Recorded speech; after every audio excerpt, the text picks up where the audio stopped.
Olá, pessoal, vamos chegando. Hoje temos uma live muito importante, um tema incrível, super importante para a advocacia, para a sociedade no geral.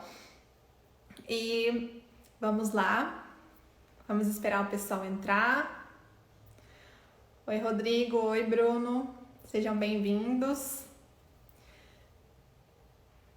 Hoje temos uma live com o professor Rodrigo Sodero. Oi, pessoal, vamos entrando. Bom dia, Rodrigo José. Bom dia, Felipe, Vicente, Júlia. Sejam bem-vindos. Hoje a live é muito importante, gente. Oi, doutor Gabriel. Bem-vindo. Bem-vindos, pessoal. Vamos encaminhar essa live já para outras pessoas, para que ela possa chegar a mais gente também, né? O Dr. Rodrigo Sodero, ele é um previdenciarista muito importante e nós vamos falar a respeito da revisão da vida toda, tema 1102, que está lá no STF para julgamento. Estamos aguardando aqui o Dr. Rodrigo entrar. Revisão da vida toda, gente, já está em pauta para julgamento, viu? Vai ser julgada entre os dias 4 e 11 de junho. Então, é um tema super quente, super importante, tá? Bom dia, doutor Wilton. Carlos, bom dia, gente. Vão me falando aqui de onde que vocês são. Boa tarde, Maria. Tudo bem? Vamos esperar o doutor Rodrigo entrar. Mas já quero adiantar para vocês que a revisão da vida toda é um tema que está em pauta para julgamento lá no STF entre os dias 4 e 11 de junho. Então, é um tema super que está em alta, né? Que nós, advogados, devemos se atentar a isso. Lembrando também que ela já foi julgada pelo STJ no tema 999 e foi julgada procedente de forma unânime, o que é muito importante, né? Foi uma vitória na época. Rodrigo é de Lauro de Freitas, na Bahia, que legal! Carlos é de São Paulo, capital. Olha só, o professor Rodrigo entrou. Vamos convidar ele. Oi, Adriene. Sejam bem-vindos, todo mundo. Já estou chamando o Rodrigo, tá? A Maria é de Tucuruí, do Pará, que legal. Sejam bem-vindos, tá? Peço para que vocês compartilhem essa live para mais pessoas, para que ela possa ser entregue para mais advogados, né? Para quem ainda não conhece a tese, ter a chance de conhecer. É uma tese que tem uma fundamentação muito forte. Olá, seja bem-vindo. Deu uma pausada aqui no meu vídeo. Oi, Bianca, tudo bem? Eu recebi uma ligação bem na hora. Tudo bem? Tudo bem. Muito Tudo bem obrigada, com você? primeiramente, por aceitar o convite, né? Eu fiquei muito feliz, muito honrada por você ter aceitado o nosso convite, tá? O doutor Rodrigo, ele é coordenador do IEPREV. Então, doutor, eu peço para você, né, falar um pouquinho sobre você, se apresentar aqui, né? Nada melhor do que você para poder se apresentar. Claro, Sejam todos claro. Bom, bem-vindos. legal. Bom, eu sou advogado previdenciarista, sou professor de Direito Previdenciário desde 2006. Hoje eu coordeno a pós-graduação em Direito Previdenciário do IEPREV, a turma que iniciou no segundo semestre de 2020, no primeiro semestre de 2021. Sou diretor de prática previdenciária e acompanhamento dos recursos repetitivos também do IEPREV. Bom, escrevo, não tenho ainda um livro meu, mas eu escrevo em obras coletivas, já coordenei alguns livros, coordenei um livro junto com o professor Marco Aurélio Seral Júnior, que foi publicado recentemente. E é isso, né? Advogo na área previdenciária, vivo disso todos os dias. Hoje tem uma consultoria para advogados na área previdenciária também. Então, o direito previdenciário é minha vida. Nossa, bom demais. O Alexandre falou aqui que já teve aula com você, ó. Você é fera. Muito bom, Oh, gente. Pode ir deixando aí o seu comentário de onde vocês são. Travou um pouquinho a sua tela, doutor. Mas acho que agora voltou. A sua travou para mim aqui. É. Bom, pessoal, se estiver travando, peço que vocês avisem aqui para a gente ver o que está acontecendo, tá? Tá, A gente. gente vai falar aqui sobre o tema da revisão da vida toda, né? Um tema totalmente atual, que está em pauta para julgamento entre os dias 4 e 11 de junho. E eu acredito que muitos advogados já ouviram falar a respeito da tese, já conhecem um pouquinho sobre ela, mas não tão a fundo, né? Então, meu objetivo com essa live é justamente fazer com que essa revisão seja conhecida por mais pessoas, mais advogados, porque pode ser uma oportunidade muito boa, né? Tanto para a população, que é um direito muito importante a gente observar, né? Tanto para os advogados também, que podem alavancar a advocacia aplicando a tese. E a gente tem muita esperança de que ela seja julgada, né? Que seja aceita também pelo STF. A revisão da vida toda, ela tem todo um histórico que é necessário a gente observar. Ela é fundamentada em um histórico de alterações legislativas, né, sobre salário de benefício, tivemos algumas mudanças no decorrer do tempo e foi justamente aí que ela veio, né, que ela passou a existir. Então, doutor, eu gostaria de convidar você a gente falar sobre essas alterações que tivemos durante o tempo, o que ensejou, então, a revisão da vida toda, para que, primeiro de tudo, as pessoas possam entender o porquê da existência da tese. Sim, interessante. Bom, o que nós tínhamos? Até novembro de 1999, os benefícios previdenciários eram calculados, tinham como base de cálculo os últimos salários de contribuição do segurado, né? Via de regra, os 36 últimos salários de contribuição do segurado. Isso sempre foi objeto de muitas críticas lá atrás, porque de alguma forma permitia que o segurado manejasse, né, as suas últimas contribuições para que tivesse um benefício com base de cálculo mais interessante. Essa base de cálculo é o que nós chamamos tecnicamente de salário de benefício, né? Então, antes, nós tínhamos ele calculado pela média, via de regra, dos 36 últimos salários de contribuição do segurado. Uma outra crítica que sempre houve com relação a esse formato de cálculo do salário de benefício é que acabava muitas vezes não correspondendo essa média ao que de fato aquele segurado contribuiu para o sistema, né? Ele pode ter contribuído durante um longo período, por exemplo, sobre um salário mínimo, com salários de contribuição baixinhos, portanto, mas no final da vida, mesmo que ele não tenha manejado esses salários, não tenha sido nada proposital, ele contribuiu com bons salários de contribuição. E a base de cálculo acabava levando em consideração somente os últimos salários de contribuição. Não havia uma correspondência, portanto, do ponto de vista financeiro e atuarial, com o quanto ele contribuiu para esse sistema, né? Então, em 99, foi publicada uma lei, a Lei 9876 de 99. Ela foi publicada exatamente no dia 29 de novembro de 99.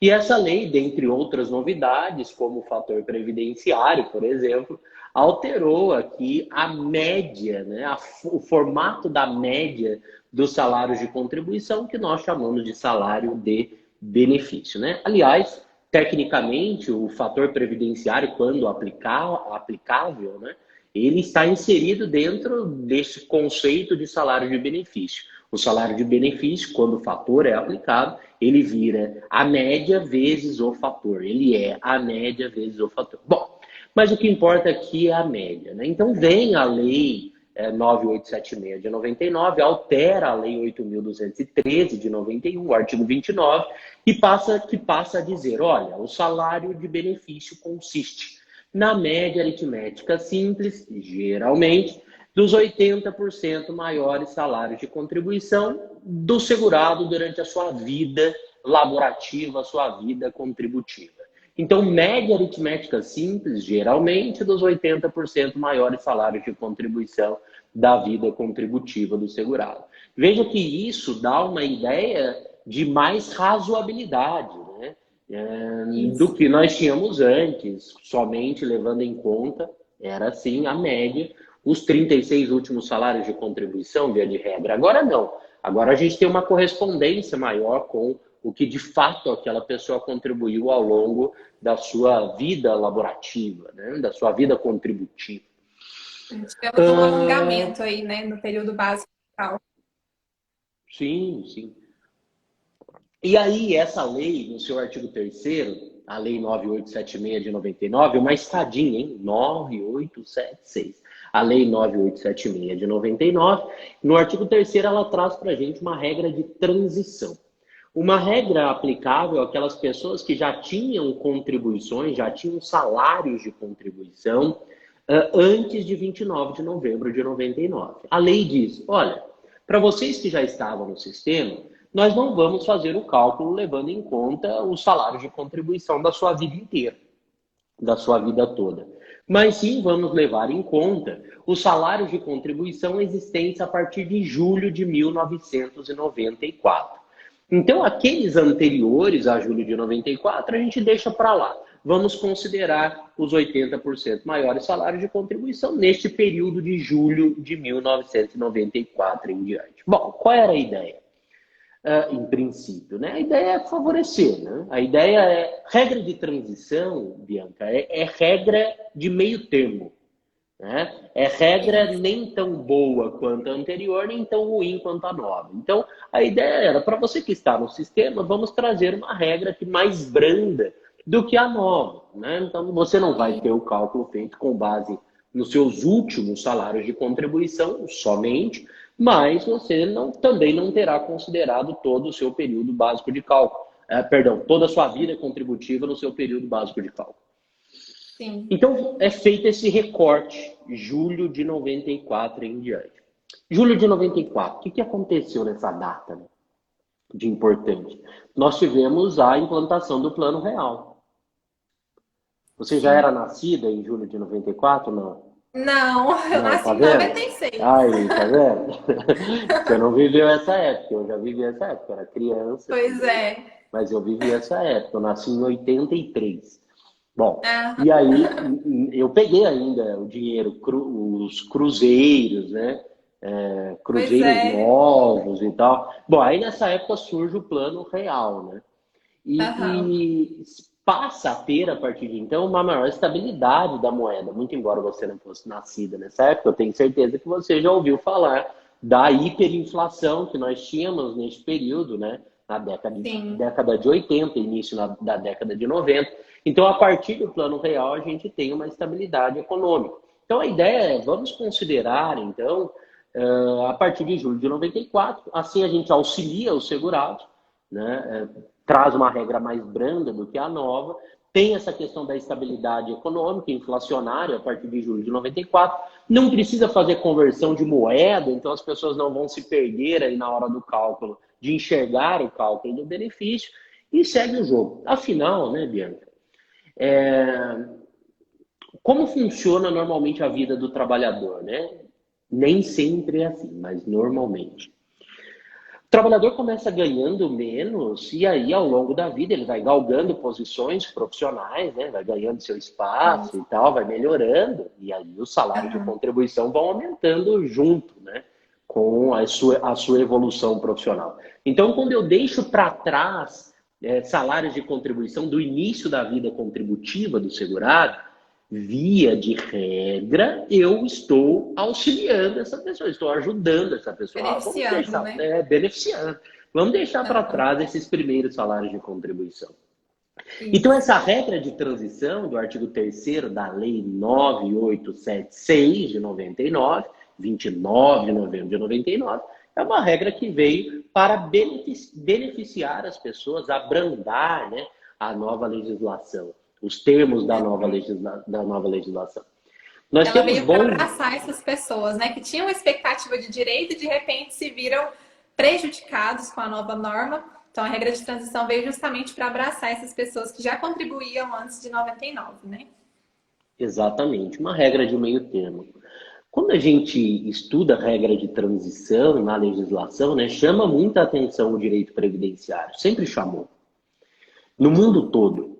Porque normalmente as alterações, normalmente, nem sempre, nós temos lá os países escandinavos e tal, e é diferente lá, né? Mas normalmente as regras novas no direito previdenciário, elas vêm endurecer os pressupostos de concessão, elas vêm dificultar o acesso a um benefício financeiramente mais vantajoso, então elas vêm diminuindo os valores dos benefícios. Então, sempre quando há uma norma mais restritiva sendo trazida, né, à tona, sendo trazida ao ordenamento jurídico, normalmente com essas normas mais restritivas vêm regras de transição. Então, no mundo inteiro é assim, né? E essas regras, como eu disse, elas têm um objetivo só: abrandar, né, as novas regras, né? O impacto das novas regras para aquelas pessoas que já estavam no sistema. Você toca num ponto bem interessante, aquelas pessoas que tinham a expectativa do direito, né? Então, isso é importante. Então, ela tem um objetivo. Aqui no Brasil, nós temos, especialmente no direito previdenciário, um ótimo professor que trata do tema, tem um livro, inclusive, que é o professor Marcelo Barroso. Então, ele fala lá do direito adquirido, do direito, da expectativa do direito e do direito expectado. Então, uma ótima doutrina para quem quer aprofundar o estudo sobre a matéria, que eu acho que vale muito a pena. O que acontece, entretanto? Nós começamos a perceber, Bianca, que muitas vezes os melhores salários de contribuição do segurado estavam lá naquele período anterior a julho de 1994. Começamos a perceber também que muitas vezes os segurados tinham bastante salários de contribuição antes de julho de 94, mas acabaram sendo apenados com a aplicação do divisor mínimo no cálculo do salário de benefício. E que estendendo, portanto, esse período básico de cálculo, levando em consideração os salários de contribuição anteriores a julho de 94, seja porque eles eram melhores, sejam porque eles eram melhores, seja porque foi aplicado o divisor mínimo no cálculo daquela aposentadoria, isso ajudava os segurados. Ora, qual é a regra permanente trazida pela Lei 9876 de 99? A regra nova, né? A regra nova é: vamos considerar, via de regra, os 80% maiores salários de contribuição de todo o período contributivo daquele segurado. Então, os 80% maiores salários de contribuição da vida inteira, de todo o período contributivo do segurado. Qual é...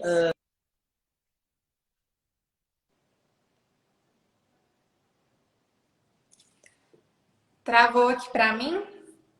Foi para mim que travou?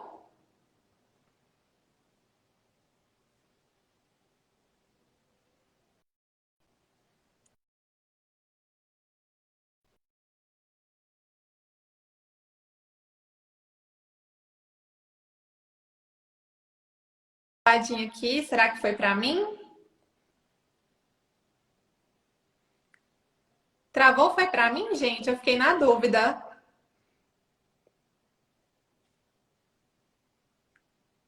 Ah, tá. Foi o professor que caiu. Deixa eu chamar ele de novo aqui. Eu tinha ficado na dúvida se era eu que tinha travado aqui. Chamei novamente. Pronto. Pronto. Voltei. Caí, Resolvido. mas voltei. Caí, mas voltei. Mas vamos lá. Como eu estava dizendo, a regra nova trazida pela Lei 9876 de 99, a regra permanente, né, é a seguinte: olha, vamos considerar no cálculo a média aritmética simples, via de regra, dos 80% maiores salários de contribuição do segurado, né? E da vida toda deste segurado, né? Porque a regra, ela é pensada naqueles que ingressaram no sistema, passaram a contribuir a partir de 29 de novembro de 99. E a regra de transição é, olha, vamos considerar, via de regra, os 80% maiores salários de contribuição existentes a partir de julho de 94. Então, regra permanente, 80% maiores salários da vida toda. Regra de transição, 80% maiores salários de contribuição de julho de 94 em diante. Lembrando do objetivo da regra de transição, né? Expectativa de direito, como você estava dizendo, e abrandamento da regra nova. Ora, Quando nós verificamos que na prática a regra permanente é mais vantajosa do que a regra de transição, que tem como rácio, que tem como objetivo este abrandamento da nova regra, deve ser afastada a regra de transição, que não está cumprindo o seu papel, e aplicada a regra permanente. Ou seja, vamos fazer um cálculo levando em consideração os 80% maiores salários de contribuição de todo o período contributivo do segurado, inclusive aqueles salários existentes antes da competência de julho de 94. Então, a ideia, Bianca, da revisão da vida toda... Opa, travei um pouquinho aqui, mas já voltei, né? Já voltou. A ideia da revisão da vida toda... Legal.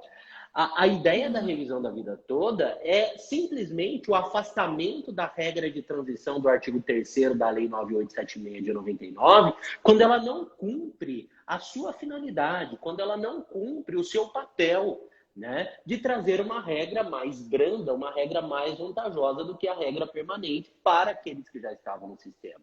Então, ela é toda pautada nisso, né, e é legal que as pessoas entendam. Até porque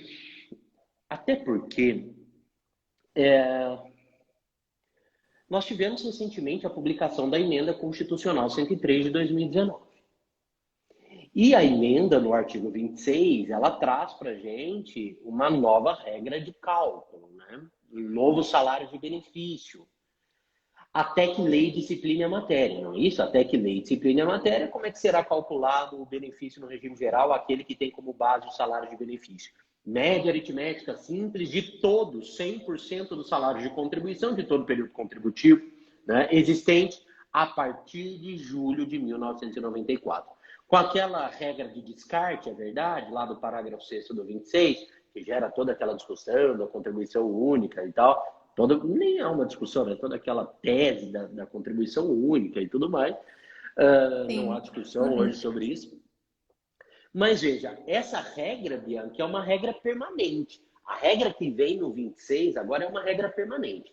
Por isso, a maioria dos doutrinadores, dos professores, tem defendido que não há que se falar em revisão da vida toda para benefícios que foram calculados já nos termos do artigo 26 da Emenda Constitucional 103 de 2019, mas tão somente para aqueles que foram calculados com base no que disse o artigo 3º da Lei 9876 de 99. Porque acaba essa ideia da regra de transição, toda essa explicação que eu fiz antes aqui, sabe? Sim. E o interessante, doutor, é que o INSS, quando vai aplicar na prática, né, ele aplica a regra, sempre ele aplica a regra de transição, né? Então, justamente a importância de pegar esse cálculo para poder verificar se vai melhorar. Claro, mas veja, o INSS, os servidores do INSS, o INSS, está adstrito ao princípio da legalidade estrita, artigo 37 da Constituição. Então, quando a lei diz, o artigo 3º da Lei 9876 de 99 diz, para aqueles filiados antes da minha publicação, ou seja, aqueles que têm contribuições que já eram vinculados ao sistema, antes de 29 de 11 de 99, devo considerar, você, INSS, deve considerar os salários de contribuição existentes a partir de julho de 94, não cabe qualquer tipo de interpretação por parte da autarquia previdenciária. Então o INSS age assim porque a lei determina que seja assim. O que nós estamos fazendo aqui é interpretando a lei. Esse é o nosso papel, esse é o papel da advocacia. De fato, não é o papel do INSS, né? De fato, não é o papel do servidor. Esse é o papel da advocacia. Então nós temos que questionar isso. Isso. Muito importante seu posicionamento, doutor. E o interessante é que agora, né, o tema, depois dessa explicação, que foi simplesmente espetacular sobre a tese, né? Acredito que todo mundo aqui conseguiu entender bem como ela funciona. O interessante é que o tema foi elevado a julgamento lá no STJ, né? Ele foi abordado lá, foi aceita, a tese foi aceita de forma unânime, né, no tema 999. Depois veio o recurso no STF, agora estamos aguardando o posicionamento do STF a respeito disso. Tivemos um parecer positivo da PGR. E o que, que você acha a respeito desse parecer? É uma expectativa aí que nós temos? Ah, interessante. Primeiro, deixa eu perguntar uma coisa para você. Você tem cunhado? Você Tenho. tem cunhado? Tem, tem. Eu também tenho. E o meu acabou de aparecer aqui, você viu, dizendo o seu cabelo está na hora, Ah, professor, tá vendo? Então, é o seu cunhado é sempre cunhado? assim, né? Cunhado. Cunhado. Esse é como se fosse um irmão para mim. Leandro, o melhor fisioterapeuta esportivo que a gente tem aqui em São Paulo. Sensacional. Cuida de mim, cuida de um monte de gente bacana aqui, né? Então, Olha Leandro, só. sensacional. Bom demais. Mas Olha, o... não perde a oportunidade de me elogiar sempre. é É verdade. amor de cunhado, né? Amor de cunhado. Tem que ressaltar sempre, né? Claro. A Tânia que falou, ó, Sodero, inspiração para nós, parabéns. É isso Ah, aí, legal. pessoal. Mas Muito deixa eu te bom. contar, então. Vamos lá. Primeiro ponto sobre a revisão da vida toda na prática, né? Você falou do STJ, do STF, mas eu acho que vale a gente voltar um pouquinho. Não Aham. é para todo mundo que a revisão. Primeiro, que benefícios estão inseridos na revisão da vida toda, né? Todos os benefícios que foram calculados com base na regra de transição do artigo 3º da Lei 9876 de 99. Então, todos aqueles que foram calculados, levando em consideração os salários de contribuição existentes a partir de julho de 94, são eleitos, são eleitos para uma possível revisão na vida toda. O que a gente precisa fazer na prática? A gente precisa fazer o cálculo para saber se a revisão da vida toda é ou não interessante para aquele caso. Então, este é um outro ponto. Nem sempre, considerando os salários de contribuição existentes antes de julho de 94, nós vamos ter um benefício mais vantajoso, né? Na média dos 80%, via de regra, salários de contribuição, nem sempre nós teremos um benefício mais vantajoso para o segurado, para o dependente. Então, é sempre importante fazer o cálculo, né? E não sair pedindo a revisão da vida toda por aí, sem apurar se há ou não o direito do segurado ou do dependente, né? Bom, então este é Aham. um aspecto importante. Fazer o cálculo. O sistema de cálculo do IEPREV, por exemplo, faz isso, né? Mas nós temos muitos outros por aí, que quem está assistindo a gente já pode ter e tal. A maioria dos sistemas de cálculo faz essa apuração, né? Bom, então este é um ponto importante. Vale lembrar que o CNIS, que é o Cadastro Nacional de Informações Sociais, documento importantíssimo para a gente, de onde a gente extrai geralmente os salários de contribuição para o cálculo do salário de benefício, consequentemente da RMI, para apuração da possibilidade ou não da revisão da vida toda. O faz, sim, Juliano, o Prévios faz, eu acho que faz. Eu não tenho, no Prévios não utilizo, mas eu acho que ele faz. Ele é um sistema E o bastante IEPREV conhecido faz também também, a né? conversão da moeda, né? Que é importante. O IEPREV Ah, já ele já faz isso faz. também, né? Não, ele já faz isso. Bom, mas o CNIS, ele traz as informações de salários de contribuição a partir de 1982. A partir de 1982. Os salários de contribuição anteriores a 82, ele não traz. Então, a gente precisa buscar documentação que comprove esses salários anteriores a 1982 para jogar lá no cálculo, né? E isso a gente vai encontrar na carteira de trabalho do segurado, lá naquela evolução salarial, nas alterações salariais das carteiras de trabalho. A gente vai encontrar isso nos carnês de recolhimento, né? Aquela sacola, a famosa sacola do aposentado, onde, né, É. tem tudo lá. A gente vai encontrar eventualmente nas microfichas. Então, a gente precisa ter acesso a esses salários. Muito provavelmente, se a gente não apresentar esses salários e ficar comprovado que o segurado tem salários de contribuição no período anterior, tem vínculo no período anterior, se a gente não souber os valores, provavelmente o juiz, lá na fase de liquidação, né, do processo, a ação sendo julgada procedente, que é o que a gente espera, vai determinar que se considere salário mínimo. Então, essa é uma preocupação que a gente tem. Então, cuidado, você advogado previdenciarista, que está aqui no Instagram da Bianca, que está no meu Instagram, conversando com a gente um pouquinho sobre a revisão da vida toda, para levar em conta toda essa questão, né? Os reais salários de contribuição do segurado na hora da realização do cálculo da revisão da vida toda. Porque dependendo é Bom, já vi que prejudicial, ficou né? uma pergunta importante aqui. Claro, claro. Pintou aqui uma pergunta importante. Olha, professor, o prazo decadencial é aplicado a este caso? Nós temos um prazo decadencial previsto no artigo 103 da Lei 8.213, prazo de 10 anos, prazo decadencial, de decadência, portanto, para a revisão do ato de concessão do benefício. E, na minha concepção, sim, o prazo, muito embora eu não quisesse, né? Mas, sim, ele é um prazo aplicável à revisão da vida toda. Então, a gente precisa tomar conta disso, né? Prazo de 10 anos a contar do dia 1º do mês seguinte ao do recebimento da primeira prestação. Então, isso é importante. Já houveram até algumas discussões com relação a isso, né? Tentando tirar esse prazo no caso de revisão, mas acabou que não foi bem acolhido, né? Essa questão do prazo decadencial do 103 já foi bastante questionada, né? Hoje, o que nós temos é uma previsão, uma posição do Supremo de que a previsão do artigo 103 ela é constitucional para a revisão do ato de concessão. Né? Não pode atingir nunca o fundo de direito. E aí o Supremo decidiu recentemente, numa ação direta de inconstitucionalidade, inclusive, que para as ações de concessão, de restabelecimento e tal, não há que se falar em aplicação do prazo decadencial do 103. Mas para a revisão do ato de concessão do benefício, de fato, há. E aqui, infelizmente, né? Eu não queria que fosse assim, mas infelizmente, nós estamos revisando o ato de concessão do benefício e a aplicação do prazo decadencial de 10 anos. Então tem que ficar atento a isso também, né? Eu vou deixar a live salva, viu, Juliana? Porque ela pediu para deixar salva aqui, vai ficar salva. À vontade. Eu acho que deu. A live ficou pesada, né? O professor Sodero chegou na live, a live ficou uma live de peso aqui, hein? Ficou, até caiu.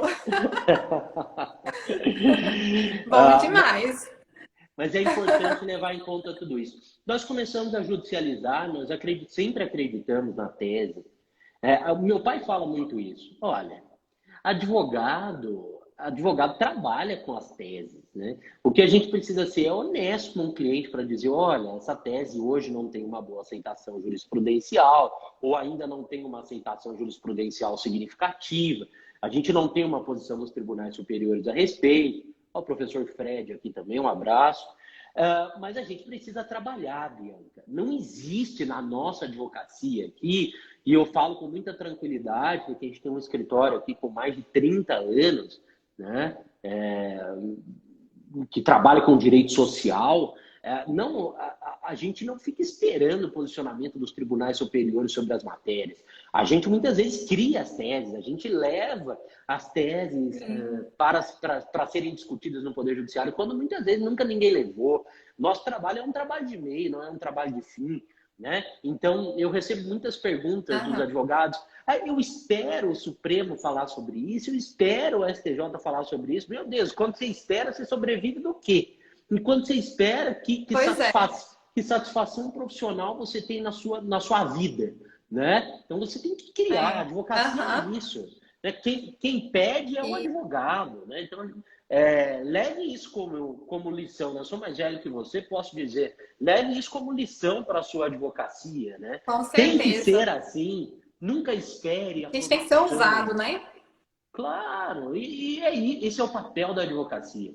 A advocacia, ela não é nada quando as coisas já estão consolidadas. Né? Então, a gente sempre acreditou na tese da revisão da vida toda. Agora, a advocacia, ela precisa aproveitar esse momento, né? Trabalhar com as ações da revisão da vida toda. Talvez, vou trazer uma novidade para vocês aqui. Uma super dica. Olha só. Talvez não ingressar com ação, dependendo do caso, mas fazer o pleito administrativo, pedir administrativamente a revisão do benefício. Explico. Foi até uma pergunta de quem está nos acompanhando aqui. Um rapaz perguntou: dá para ajuizar administrativamente? Então agora vamos adentrar. É, o termo não seria ajuizar propriamente, né? Seria pleitear, requerer e tal. Mas dá. Dá para fazer isso administrativamente como uma estratégia. Vou explicar para vocês o que eu penso sobre isso estrategicamente. Esses dias não, a gente já fez algumas vezes, mas esses dias aconteceu também. Né? A gente já teve essa experiência algumas vezes, várias vezes. A gente calcula a revisão da vida toda e os atrasados, o valor da causa, né? Os atrasados mais as 12 vincendas, superam os 60 salários mínimos. Dá lá, 300 mil reais. Revisão da vida toda, 300 mil reais. Né? É O seu cliente tem considerável. dinheiro. O seu cliente tem dinheiro.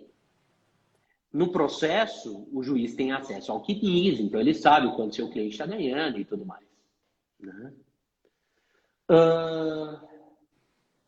Corre o risco. Essa ação não é de competência do GEF, ela é de competência da Justiça Federal, via de regra. Se o benefício tem natureza acidentária, a competência vai ser da Justiça Estadual, né? Independentemente do valor da causa. Então, isso vale também para essas ações. Então, vejam, competência da Justiça Estadual se o benefício tiver natureza acidentária. E aí a gente também vai estar falando, já adianto, de custas, de honorários de sucumbência, como na vara federal comum a gente vai estar falando também. Bom, o que acontece? Nesses casos, há um risco de condenação ao pagamento de custas. Nesses casos, há um risco de condenação ao pagamento de honorários de sucumbência. Logo, ajuizar essa ação na estadual comum, na vara estadual comum, a acidentária, ajuizar essa ação na vara federal comum, porque o valor da causa superou 60 salários mínimos, traz um risco para o seu cliente. Você precisa contar isso para ele. Olha, se o Supremo julgar a tese improcedente, a sua ação vai ser julgada improcedente. E pode ser que você seja condenado ao pagamento de custas e honorários de sucumbência. Numa ação que o valor da causa é de 300 mil reais, se eu tenho condenação de honorários de sucumbência de 10%, dá 30 mil reais. Você está preparado para isso? Me parece que ninguém está preparado para isso, né? Ninguém vai querer assumir esse risco. A pergunta do cliente é: doutor, o senhor tem alternativa para mim a isso? Eu tenho alternativa. Eu tenho. Eu faço o requerimento administrativo de revisão do benefício. Com isso, eu interrompo decadência, eu interrompo a prescrição das parcelas vencidas, né? E aguardo das parcelas atrasadas e aguardo o Supremo se posicionar. Administrativamente, o INSS não vai acolher o meu pedido. Mas, a partir do momento que o Supremo disser: olha, a revisão é possível, é válida, é procedente, a gente tem a possibilidade de ajuizar a ação sem risco, né? Pleitear judicialmente a revisão da vida toda sem assumir o risco de pagamento dos honorários de sucumbência, do pagamento das custas processuais, neste caso. Né? Aí a gratuidade. Eu estou falando aqui, Donizete, de uma situação em que a gratuidade provavelmente não vai ser deferida, né, meu querido? Eu falei aqui que o cliente ganha muito bem, que o valor da causa deu 300 mil reais. Então, obviamente, estou falando aqui de uma situação em que a gratuidade de justiça não seria concedida. Então, é bom pensar nisso, né? Bom, vamos lá. Uma super dica, então, sobre isso. Na última sessão da TNU, a TNU, se eu não me engano foi na última, a TNU julgou o tema representativo da controvérsia número 256, tema representativo 256. E ali a TNU, tratando da contagem do prazo decadencial, né, ela falou que quando há o requerimento administrativo de revisão, o prazo decadencial é devolvido integralmente, realmente há interrupção, é devolvido integralmente para o segurado. Então isso é muito legal, porque essa tese dos 10 mais 10, né, que eu sempre defendi, por conta do que diz o artigo 103 da Lei 8.213, até o momento ela não tinha sido objeto de uma análise mais específica da TNU, num representativo da controvérsia, e agora foi. Esse é um super precedente, né? O tema 256 representativo da controvérsia na TNU. Então, essa é uma estratégia que, olha, Bianca, sei lá, difícil falar Muito em termos importante. percentuais, mas pouquíssima gente, pouquíssimos advogados previdenciaristas conhecem. Aham. Sim, muito importante. E foi o que o Dr. Fred falou, né? Ganhamos mais 10 anos com isso, É, né? a gente ganha mais 10 anos, é verdade. Aham. Bom, a tese foi evoluindo e chegou até o STJ, como você tinha dito, e no Isso. tema repetitivo 999, o STJ é, acolheu por unanimidade a tese, né? O Aham. INSS, o INSS interpôs recurso extraordinário e o recurso extraordinário teve repercussão geral admitida pelo Supremo, né? É o tema Sim. 1102 da repercussão geral, este que está pautado agora para o início de junho. Então, ele vai ser julgado pelo plenário virtual. Todo mundo que vai sustentar oralmente, inclusive o IEPREV, que atua como amicus curiae neste caso, vai apresentar ali por áudio ou por vídeo a sustentação, né? E os Aham. ministros, então, iniciarão o julgamento da tese. Esses dias atrás, a Procuradoria-Geral da República, o Ministério Público Federal, né, apresentou um parecer favorável à tese, dizendo, olha, quando a regra de transição, olha o que a gente estudou aqui hoje, quando a regra É. de transição ela não é benéfica, e esse é o papel dela, quando ela é pior do que a regra permanente, devemos afastá-la e aplicar a regra permanente, né? Aham. Então, bem interessante esse parecer da PGR, né, do Ministério Público Federal, aponta para a gente uma, uma, um reforço, né, um reforço que a advocacia tem por conta da posição da Procuradoria-Geral da República, é uma posição importante, e a gente está na expectativa agora de julgamento, né? Sim.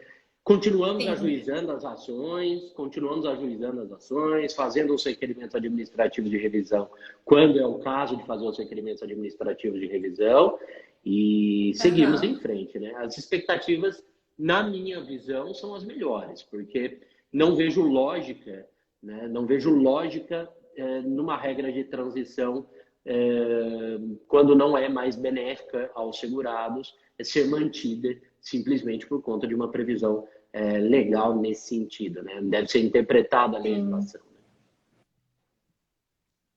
E uma coisa importante, professor, é o viés econômico, né?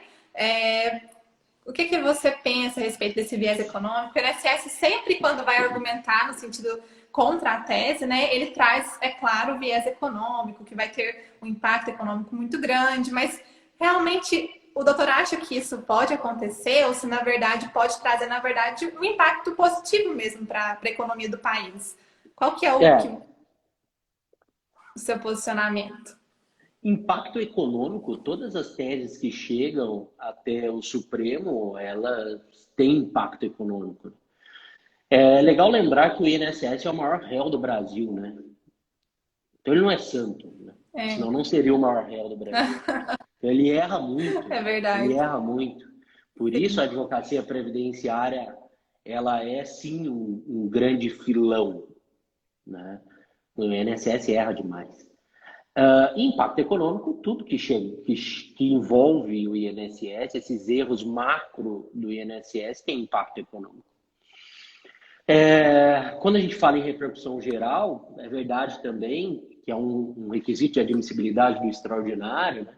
É verdade, do recurso extraordinário, é verdade que ela envolve também a questão econômica. O STF leva em conta a questão econômica no momento do julgamento, mas ela não pode se sobrepor ao direito social, né? Por si só. Por si só. Exatamente. Não Aham. vejo que a questão jurídica deve ser abandonada para que haja uma sobreposição da questão econômica, né? É o maior Aham. réu estatisticamente. A Girlene está dizendo aqui, né? Ou hoje Girlene, eu não sei. O maior réu está dando risada, mas é o maior réu estatisticamente. A gente tem levantamentos do Conselho Nacional de Justiça que comprovam que o INSS é o maior réu do Brasil. De fato Aham. em número de ações, né? Bom, o que eu penso a respeito disso? Bom, penso que o impacto da revisão da vida toda não é tão grande, nós temos ações com impacto econômico muito maior para a administração pública, então não é uma ação com um grande impacto econômico, com uma das de maior impacto econômico, de fato não é. Tanto que acho que 50% no escritório, eu não tenho essa estatística exata, mas acredito que 50% dos cálculos que a gente faz demonstram que a revisão não é vantajosa para o segurado, Sim. né, para o É uma dependente. revisão de Então, exceção, né? Não é a regra. é verdade. Então a gente tem ali um equilíbrio, né? Pelo menos um equilíbrio. Talvez não seja exceção, mas um equilíbrio a gente tem, né? Pelo menos um equilíbrio. Aham. Que mais? Tem a questão do prazo decadencial ainda, Bianca. Né? O prazo Sim. decadencial acaba fulminando o direito de muita gente. Então, Sim. o impacto econômico, ele existe, mas vejo que ele não é tão grande assim na revisão da vida toda e vejo que os argumentos jurídicos aqui são ótimos, né? No mais, como nós discutimos, talvez meu pai esteja aqui ainda e ele sempre falou sobre isso, estatisticamente, inclusive, com dados, né?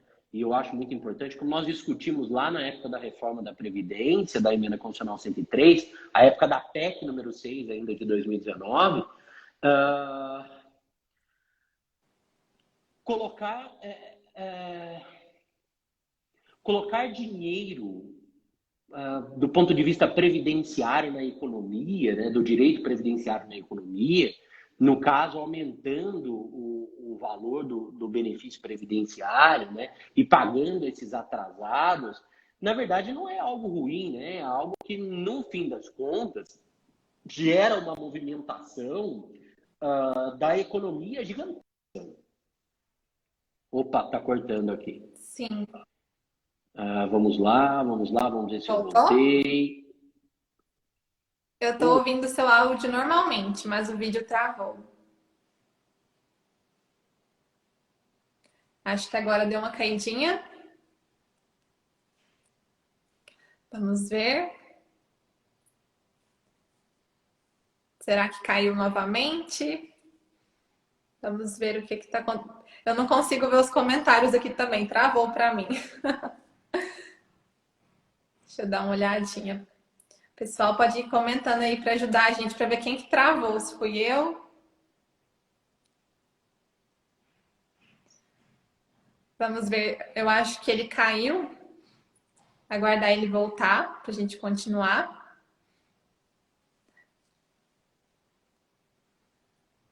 Pronto. Agora vai dar certo. Já aceitei o convite. Pronto. Pronto.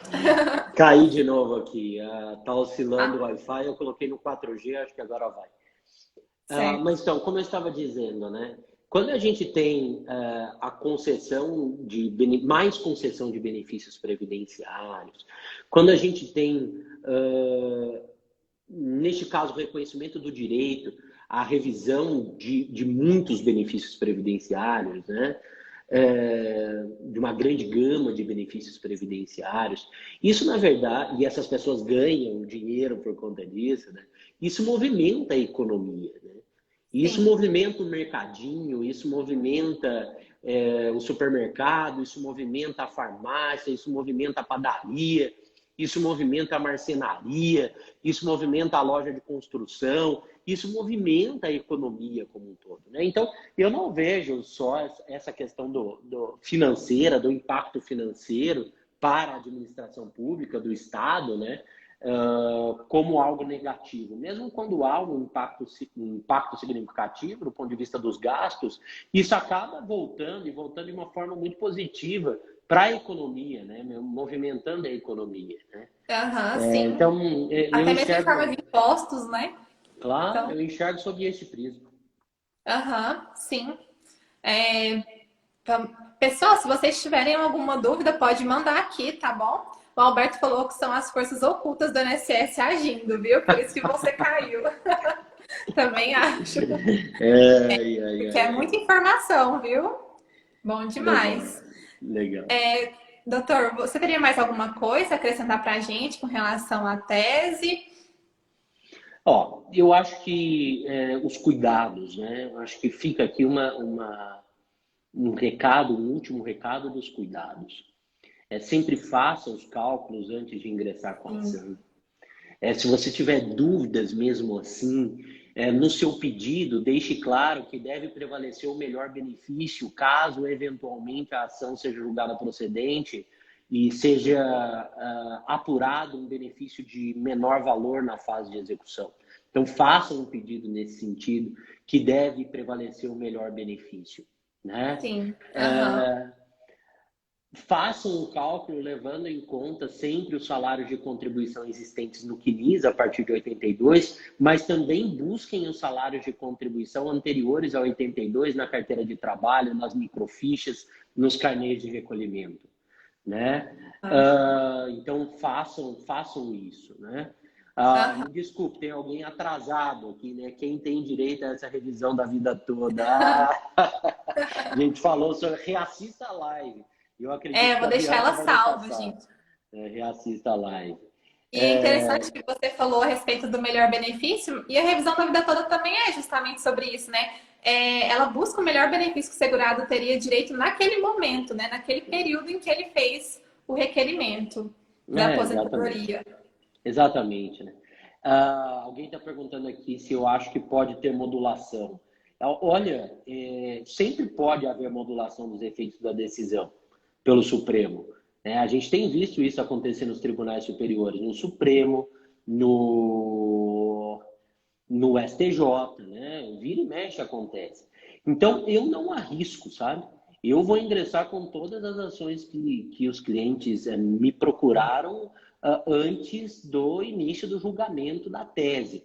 E a partir do início do julgamento da tese, eu vou ingressar, mas eu sei que eu estou correndo algum risco ali de modulação, no sentido de que, olha, em razão do impacto financeiro, que, ao contrário do que eu entendo, podem entender que é alto, só vai valer isso para quem já ajuizou a ação. Eu tenho medo dessas coisas, sabe? Eu não duvido de nada. Eu, particularmente, acho que não é razoável que isso aconteça. Não é razoável. Mas eu não duvido de nada. Então, ingressem com as ações, né? Não demorem para fazer isso.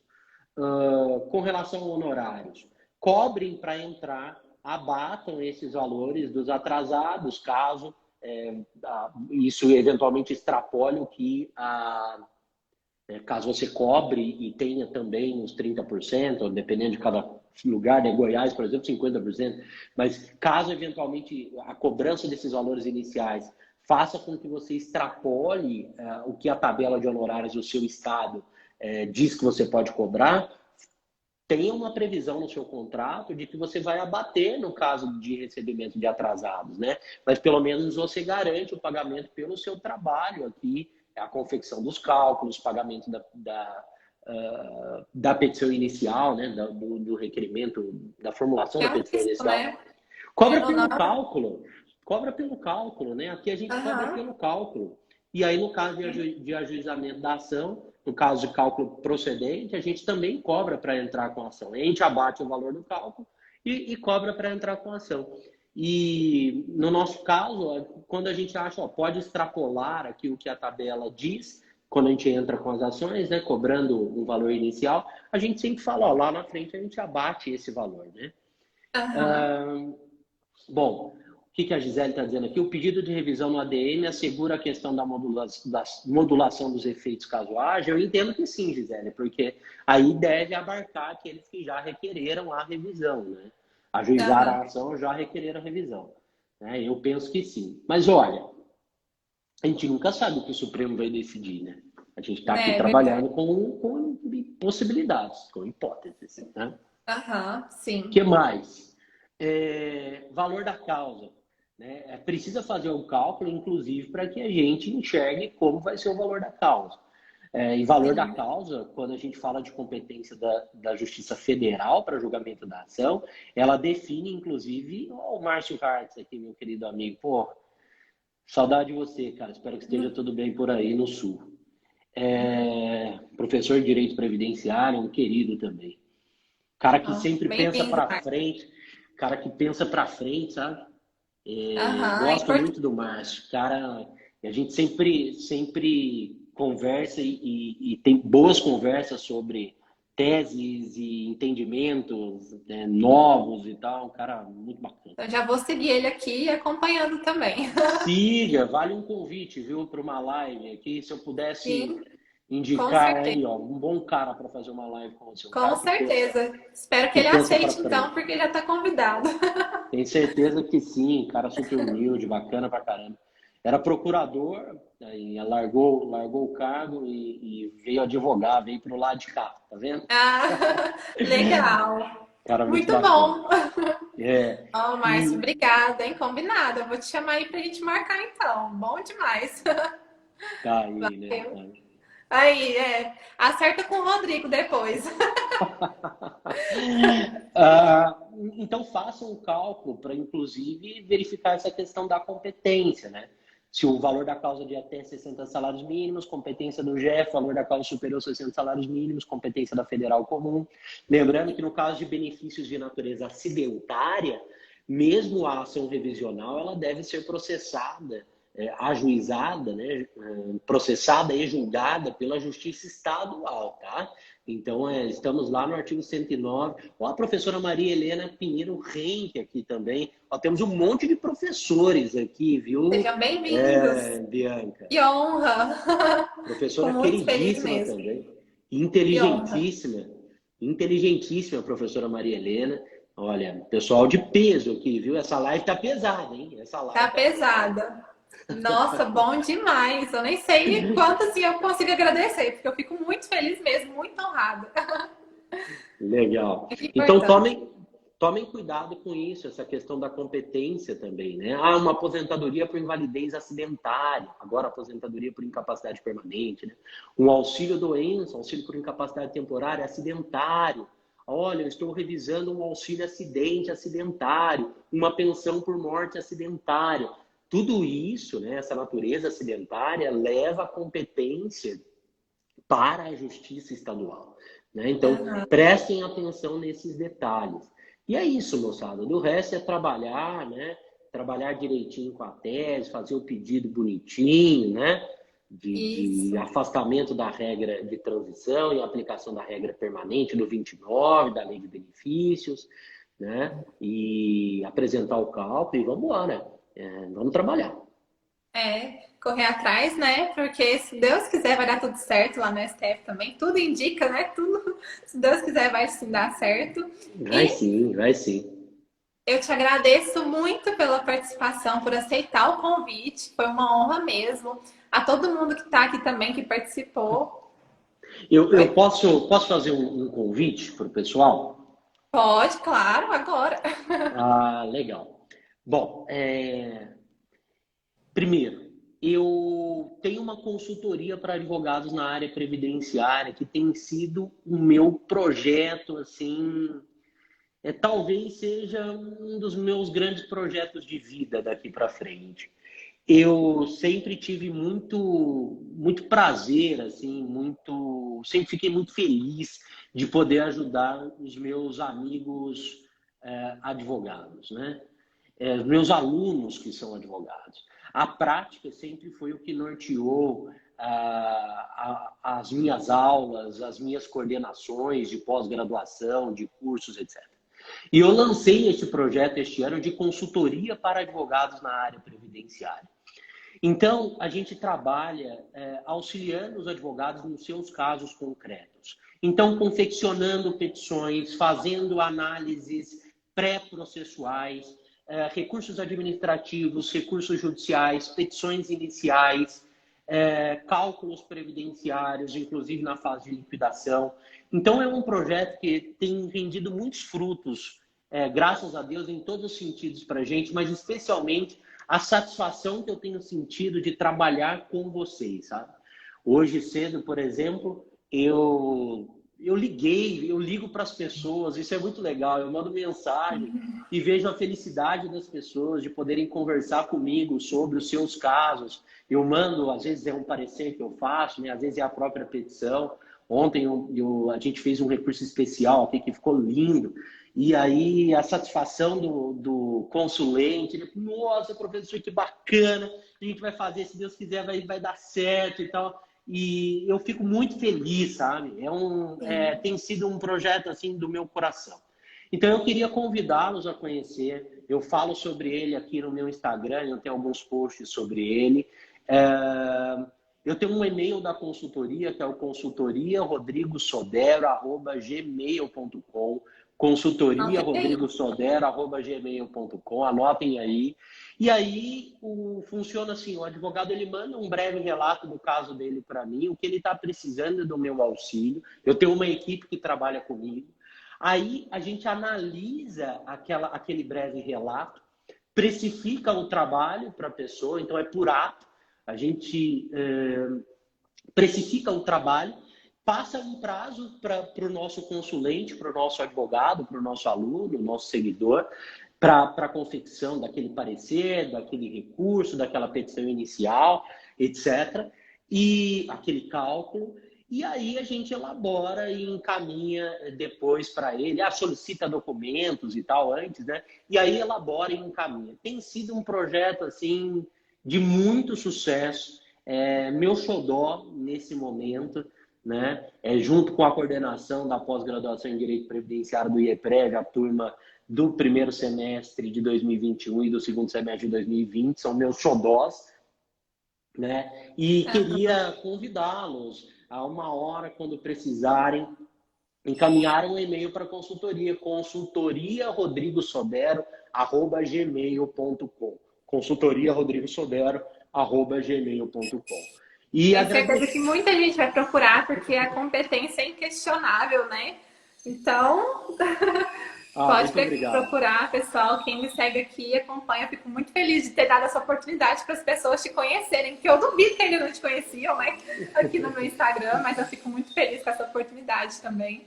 Muito obrigado. E assim, Bianca, eu gosto de ver a jovem advocacia, jovens como você, se mobilizando, sabe? Procurando o seu espaço. Então, também queria te parabenizar por isso, porque as coisas não caem do céu, né? Obrigada. Cada um tem a sua história. E, independentemente da história de cada um, todo mundo precisa buscar o seu espaço, né? Então, quando eu vejo jovens advogados como você, buscando o seu espaço, sem medo de conversar com a gente, né? Eu vou conversar com o professor Rodrigo, mas ele é mais experiente. Mas ele tem um gabarito. Mas é isso mesmo. A gente está aqui também com este papel de formar vocês, sabe? De garimpá-los, de moldá-los no bom sentido, né? De aparar as arestas, de trazer mais conhecimento, de dar esse apoio. Um monte de gente fez isso por mim lá atrás, sabe? Eu sou muito grato. O meu pai, na época o professor Carlos Gouveia, na época o pessoal da Faculdade Legal, o professor Edson Maluf, o Edinho, filho dele, o pessoal que me abriu as portas, né? De grandes professores de direito previdenciário que eu acabei conhecendo e que hoje eu tenho a possibilidade de tê-los como amigos, como, por exemplo, o professor José Antônio Samares, né? E por aí vai. Então, parabéns, é assim que funciona, né? Obrigada. Você buscar o seu espaço e certamente com humildade, pé no chão, você vai longe, tá? Sucesso para você. Obrigada, fico muito feliz pelas palavras. Esse acolhimento é muito importante para a gente que está iniciando, com certeza.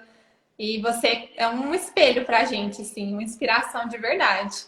Te acompanho sempre e com certeza vou continuar acompanhando eternamente, enquanto eu puder. Muito obrigada, Legal. viu, professor? Bom trabalho aí para vocês. Boa sorte para nós com relação à tese, né? Se Deus quiser, vai dar tudo certo. E mais uma vez foi uma honra ter você aqui com a gente. Espero ter outras oportunidades para a gente poder discutir outros temas como esse aqui na live, tá? Muito obrigada. E obrigada a todos que participaram também. Foi muito válida a participação de vocês. Até mais. Até mais, gente.